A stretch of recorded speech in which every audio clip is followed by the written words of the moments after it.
Hey guys, welcome to this week's tip of the week. This is something that I think almost every single teacher out there struggles with at one point or another in classroom instruction, and that is how to actually view a video in the classroom without those crazy ads or inappropriate suggestions for videos, things like that. So watch over the next couple minutes to learn some of the best practices for streaming video in your classroom. Now, as far as streaming video goes, there are a lot of options. Most of us know YouTube, Vimeo, maybe even we explored TeacherTube or SchoolTube. My preference right now, Microsoft Stream. It's a closed platform, so I can mark it to where only people in more public schools can see this video. Of course, I could post it to YouTube, Vimeo, TeacherTube, SchoolTube. Something else that I'm going to talk about today, ViewPure. If you haven't checked this out and you use YouTube all the time, you have to check out ViewPure. And if you're interested in flipping your classroom, there's a free tool called Edie Puzzle. You've got to check it out. So streaming video best practices include actually viewing the video, making sure that on your teacher desktop that you can see it 24 hours in advance, at least 24 hours in advance to watching it in the class with the students. Otherwise, you may end up with something that looks like this. It may actually say organization has restricted it. A couple things to do if you see this, make sure that you actually sign in. If you don't sign in and you still see the sign in button whenever you're trying to view something in YouTube, that means you haven't signed in with your App More Schools, your organization account. And sometimes those videos will be restricted if you don't. In fact, I would dare say most of the time. Another tip that a lot of you don't do and may cause some issues whenever you view a whole video and another video pops up is to uncheck the autoplay. This will prevent videos from automatically playing whenever you finish that video that you're actually wanting to watch in the classroom. Another thing that you need to ask is, how are you watching these? Are you going to be watching in the whole class? Well, I've got some tips.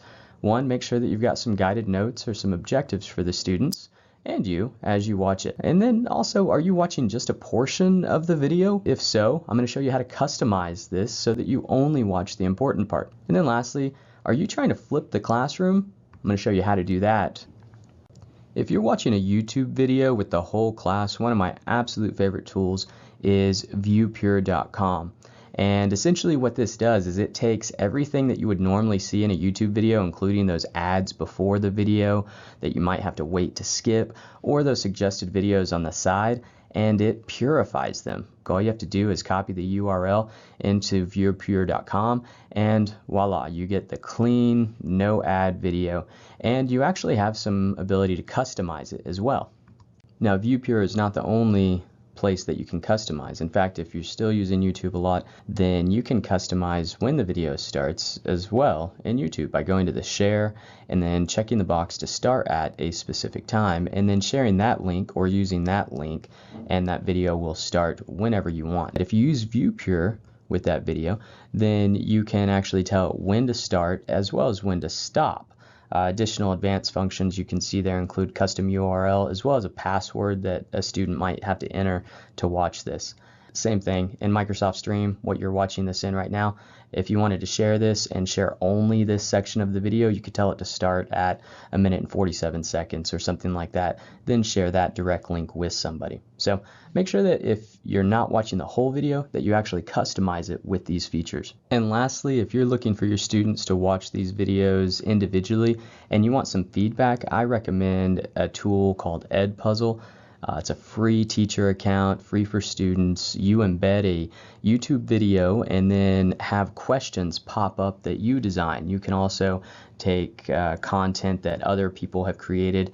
It's just a wonderful free tool, and we're going to have some professional development on it here pretty soon. If you're a teacher that is experimenting with flipping and you're actually creating your lessons like I'm creating this video, then I recommend Office Mix. It's PowerPoint essentially with the free add-on available in Software Center. And again, we're going to have some more PD coming up in the near future. So that's it for this tip of the week. I hope that helped, and if you have any questions, as always, continue to email us and keep those suggestions for tips coming to us, because this actually came from one of our teachers, and I hope that it helps out all of you. Have a great week.